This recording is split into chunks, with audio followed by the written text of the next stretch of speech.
Hello, superfans. Welcome to Alberta News and Views. Over the weekend, Pierre Poilievre held a press conference, and in that press conference, he was asked a question on why he thinks Justin Trudeau is refusing to sit down with the premiers over the carbon tax, and what does that say about Justin Trudeau? We're going to watch that. But there is a very, very important piece of information I need to tell you in regards to that. That come from Brad Wall, the old premier of Saskatchewan. So it starts right here. Check this out. So Newfoundland Premier Andrew Furey has called on premiers to come together with the Prime Minister to discuss the carbon tax. In an interview with CBC Matt Galloway, Justin Trudeau pointed to a meeting he held in 2016, but wouldn't commit to another meeting. Justin Trudeau said, "I don't need to meet with them. I met with them already in 2016. So Brad Wall caught wind of that, and he says, Brad Wall is the old premier of Saskatchewan, by the way. Brad Wall says, I don't know if you can see that. Brad Wall says, I remember this 16 meeting. He promised premiers that he'd not unilaterally implement a consumer carbon tax on Canadians until our ministers of environment could meet to canvass provincial priorities and objections. He then announced the unilateral carbon tax while our environment ministers were meeting. That is why. Because Justin Trudeau made a promise to them in 2016 that he would not implement a consumer carbon tax. So what do you think the premiers are going to say to Justin Trudeau if he meets them right now? They're going to call him a liar. He is a liar. Now, if this was on record, which it should have been on this meeting, they could easily pull this up and go, I would think, to the Supreme Court in Canada and say Justin Trudeau said that he would not implement a consumer carbon tax. And yet he did it anyway. The Prime Minister of Canada lied to the premiers. It is on record. That would have been in a perfect scenario. Now, I don't know what happened with it or anything like that, but what we do know is, according to Brad Wall, this is exactly what Justin Trudeau did and said. He is, as we all know, a liar. Here is Pierre Poilievre talking about this very thing. Here we go. Thank you. Next question. Michael Drapac, CBC News. Thanks, Mr. Poilievre. 6 premiers are now calling for a First Minister's meeting with the Prime Minister on the carbon tax. He is not committing to that. What do you think that says about Mr. Trudeau when he refuses to meet with premier leaders as a group? And what does that say about federalism and how it should work? Merci beaucoup. Thank you very much. Justin Trudeau has a radical agenda to massively expand the size, cost, and power of the federal government, which comes at the expense of working people and seniors. It crowds out everybody, including the premiers. He wants to dominate over all of the regions of Canada and impose his will. He's imposed an unconstitutional anti-development law, C-69, and a back-breaking carbon tax opposed by 70% of premiers and Canadians. If Justin Trudeau is so sure of his plan to quadruple the carbon tax to 61 cents a litre, he should have the courage to sit down with our premiers and explain that to them, because they oppose his plan. They know that his tax is going to take money away from hospitals and schools, who have to spend more on their energy, take money out of our local social services, who will be paying out more assistance to people who can't afford to eat. It will force more social breakdown because people can't keep it together.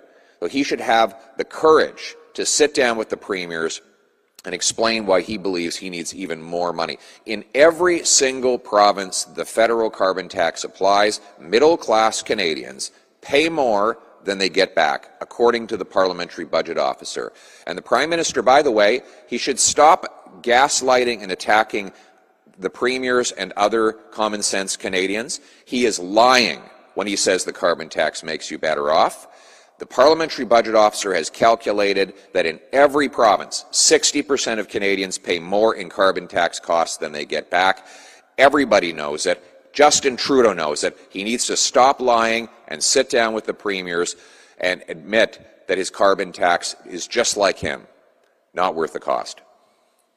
He should have said, just like him, a lie. That's all it is.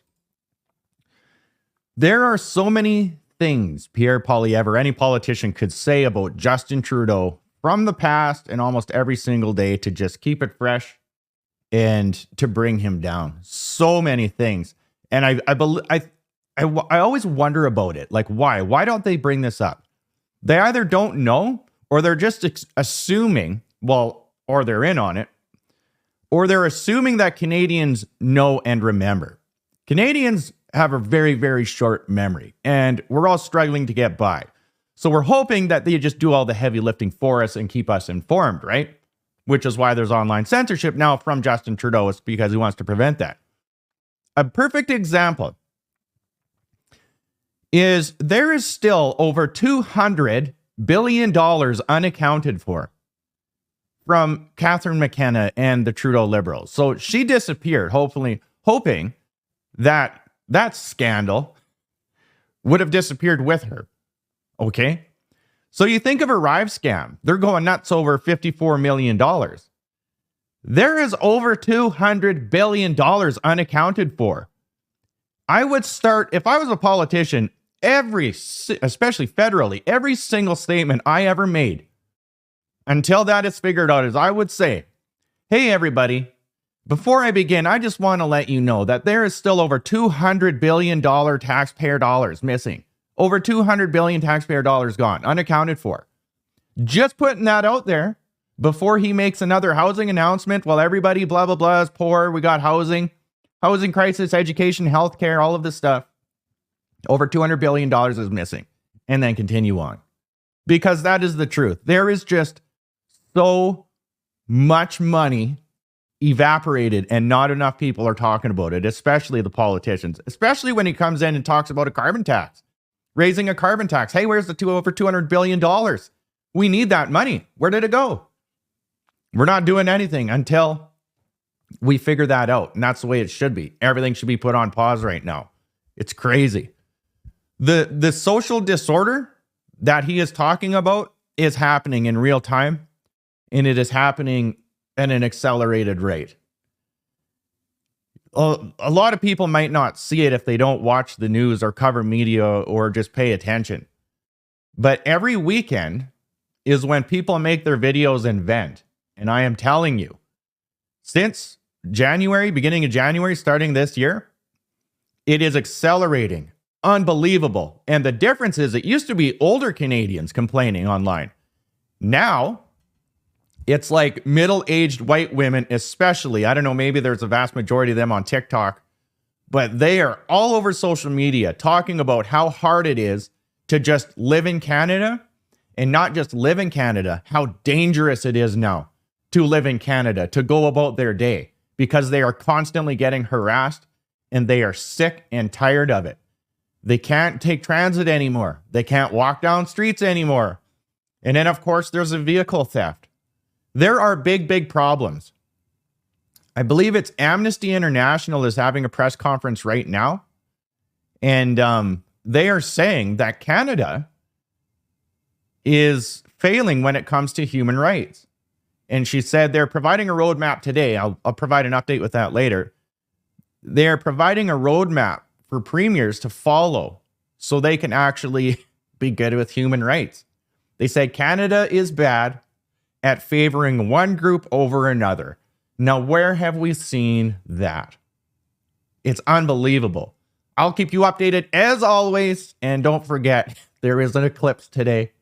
So look out. Like, share, and take care.